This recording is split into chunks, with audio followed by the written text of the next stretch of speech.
Alright, so I thought you might be interested in what is growing in the garden in November. Now, granted, it's been a really warm November, so a lot of things are growing that might not normally be growing. So this right here, that's a little bit of frost damage. We had a pretty hard frost. It got down to about 29-ish, and these are the radishes. So this is kind of our bed here. This is, of course, garlic. Right here, this is my music garlic, which is doing pretty well. And over here, I put on my, basically my Agribon floating row cover. Here's some more garlic. I planted it a little too early. But underneath here, and it's probably unnecessary, at least right now, but it got really cold for a while. This is my Tatsoi. So Tatsoi is supposed to be resistant to cold all the way down to about 10 degrees Fahrenheit. So I'm making some soup. Got a big truck going by. And he's just got a big trailer. But basically, I'm going to add this to my soup.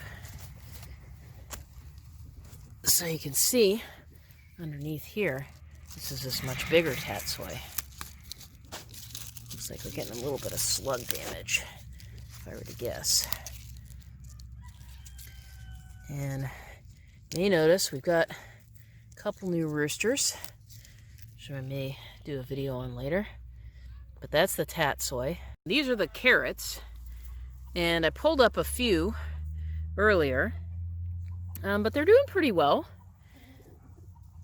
These little guys, I'm not sure how well they're going to do at all. Let's pull up this one, just for giggles. There we go. So that's one of the purple carrots.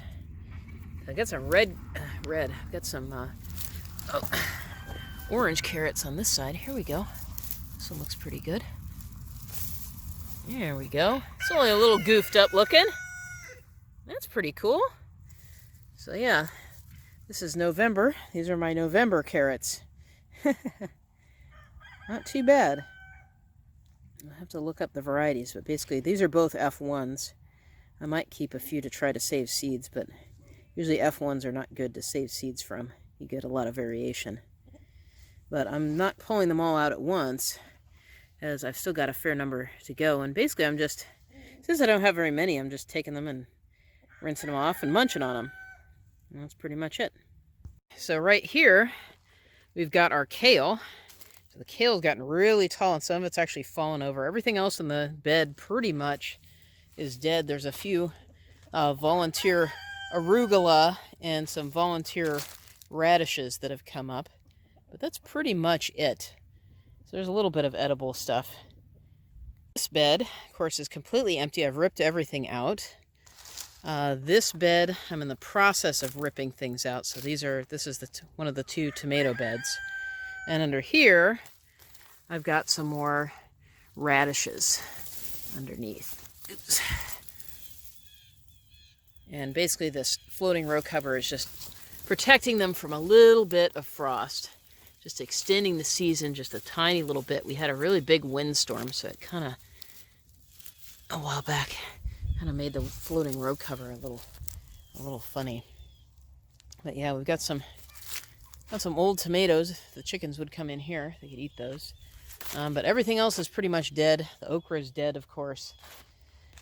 But I do have some live cilantro. I didn't think cilantro would actually overwinter, but apparently it does. So I'm going to leave it there and see how it does. I may pull some up later. But that's pretty much all I've got left in the garden. Basically, kale, radishes, tatsoi, carrots, and cilantro. And that's it. But hey, at least it's something. I got something in November, even when it's pretty cold and frosty.